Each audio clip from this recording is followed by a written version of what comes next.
Hello guys! Good morning! Good morning! Ako'y nakatapos na at si Bebe aking tinatagahang matulog. So for today's video ay ipakikita ko sa inyo kung paano magpa-apoy ng Camino or heater na old-fashioned heater. Ayun yung mga talagang noong unang panahon ay ginagamit mga guys. At talagang na pwede mo ginagamit siya at napaka-effective niya for heat. Nagpo-produce siya ng heat all over the house.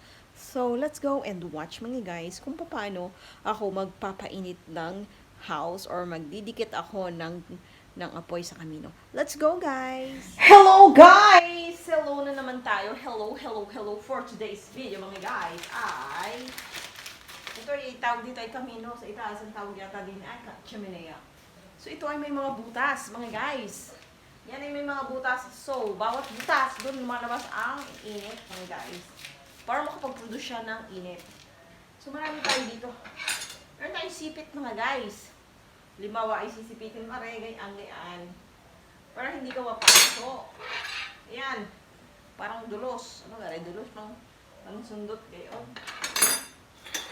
At ito naman baga, ay ano baga itong mga ito. Hindi ko na alam. Hindi ko na siya alam, mga guys. Basta panili siya dito. Ay, daspan. Ayan, daspan. So, ayan na mga guys. Meron ako nilagay dito ang kahoy. Ayan mga guys, if you see, there's kahoy here. Let's come here. Come here, come here. So, ayan mga guys, kahoy. Ayan. At katulad ng aking sinabi noon mga guys ay kahit yung mga dahon-dahon na tuyo ay aming iniipon para, hindi naman, yung mga siit-siit, yung mga maliliit na, how do you call it? Yung maliliit na tuyong sanga ng kahoy. Yan ang pandikit dito mga guys, at itong mga, ayan mga guys. Ayan, igaganyan mo lang siya. Then close the door.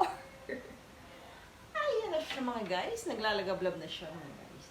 So you have to pay attention. Kung may mga babies kayo, you have to close the door. And let my life be as it was as before. Say goodbye! Parang tayo mga guys. Ayan siya mga guys. Oh, saraduhin na natin ang, yun, ang aking bebe. Pam, pam. Puntahan naman natin si Bebe. Sa ating pagbabalik, mga guys, ay magdudugdug naman tayo. Let's add the, how do you call it? Mag-a-add naman ako ng, ay, si Bebe. Mag-a-add tayo ng kahoy, mga guys. Okay? Ayan, dyan naman mga guys. Dito ako kumukuha na walang laman. Ito mga kahoy, mga guys. Ayan, mga kahoy dito nakatambak. For our ayan, oh mga guys, oh.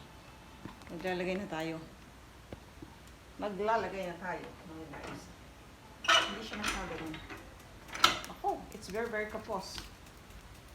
Ayan, mga guys. Ayun na. Lalagay pa ako, mga guys. Ayan. Nakautoy lang. Wala pang babo. Kulang ang aming. Ayan. Ayan, mga guys.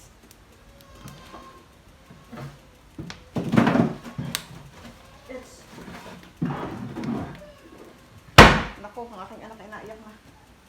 Ayan, lalagyan na natin ng very, very many. Okay. Close the door.